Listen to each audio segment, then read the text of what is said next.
বক্তব্যের শুরুতেই আমি গভীর শ্রদ্ধা জানাই মহান মুক্তিযুদ্ধ, বাংলাদেশের সার্বভৌমত্ব রক্ষা এবং আন্তর্জাতিক অঙ্গনে শান্তি প্রতিষ্ঠায় শাহাদাত বরণকারী বীর সেনানীদের, যাদের সুমহান আত্মত্যাগ সবসময় আমাদের প্রেরণার উৎস হয়ে থাকে।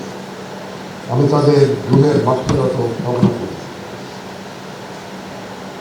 মাতৃভূমির স্বাধীনতা ও সার্বভৌমত্ব অক্ষুণ্ণ রাখার জন্য একটি দক্ষ, আধুনিক এবং দেশপ্রেমের চেতনায় উদ্বুদ্ধ সেনাবাহিনীর গুরুত্ব অপরিসীম।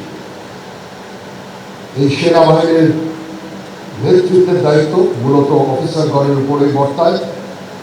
এই লক্ষ্যে 1974 সালে প্রতিষ্ঠিত হয় বাংলাদেশ মিলিটারি একাডেমি। কালক্রমে এই মিলিটারি একাডেমি সুনামের সাথে তার দায়িত্ব পালন করে এবং আজকে এটা একটা আন্তর্জাতিক খ্যাতিসম্পন্ন মিলিটারি একাডেমিতে পরিণত হয়েছে। এই একাডেমি হতে কমিশনপ্রাপ্ত অফিসারগণের নেতৃত্বে শৃঙ্খলা, আনুগত্য, ন্যায়পরায়ণতা ও কর্তব্য বোধে উজ্জীবিত হয়ে বাংলাদেশ সেনাবাহিনী আজ দেশের সীমানা পেরিয়ে বহির্বিশ্বেও উল্লেখযোগ্য অবদান রেখে চলেছে। তোমাদের কাছে আমার প্রত্যাশা এই যে নেতৃত্বের সর্বোচ্চ গুণাবলী যেমন সততা, সত্যবাদিতা, কর্তব্যনিষ্ঠ ও কঠোর পরিশ্রম দ্বারা সেনাবাহিনীর উপরে অর্পিত সকল দায়িত্ব তোমরা আন্তরিকতার সাথে পালন করো। তোমাদেরকে যে কোনো ধরনের চ্যালেঞ্জে গ্রহণের জন্য সবসময় প্রস্তুত থাকতে হবে, সামরিক চেতনা মূল্যবোধকে সমুন্নত রাখতে এবং যে কোনো সিদ্ধান্ত গ্রহণের ক্ষেত্রে দেশপ্রেমকে সর্বোচ্চ গুরুত্ব দিতে হবে। তোমাদের সাহসিকতার সাথে সকল পরিস্থিতি মোকাবেলা করতে হবে। তোমরা প্রতিনিয়ত নিজেদের সক্ষমতা এবং পেশাদারিত্ব বৃদ্ধি করতে সচেষ্ট থাকবে।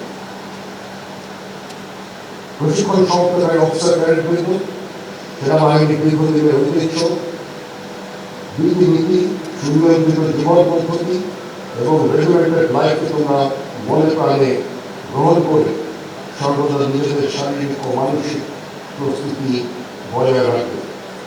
মনে রাখবে তোমাদের উপর অর্পিত হবে সেনাবাহিনীর ভবিষ্যৎ নেতৃত্বদানের গুরুত্বপূর্ণ দায়িত্ব। বাংলাদেশ সেনাবাহিনীর মূলমন্ত্র শহরে আমরা শান্তিতে আমরা সর্বদা আমরা দেশের তরে, এটাতে উজ্জীবিত হয়ে মাতৃভূমির স্বাধীনতা সার্বভৌমত্ব রক্ষাই হবে তোমাদের জীবনের প্রথম এবং প্রধানতম ব্রত। Double million offer Walton fridge কিনে পেতে পারেন 20 লক্ষ টাকা, রয়েছে কোটি কোটি টাকার নিশ্চিত উপহার। সেনাবাহিনী এমন একটা প্রতিষ্ঠান যেখানে শৃঙ্খলা প্রধান চালিকা শক্তি। এখানে সকল বিষয় নির্ধারিত নিয়ম, প্রথা ও অনুশাসন দ্বারা পরিচালিত হয়ে থাকে। যে কোনো বিষয়ে চূড়ান্ত সিদ্ধান্ত নিতে নিজের বিবেকের দ্বারস্থ হবে। তোমরা ভুলে যাবে না তোমাদের গড়ে তুলতে দেশে থেকে খাওয়া মানুষের অনেক অবদান রয়েছে।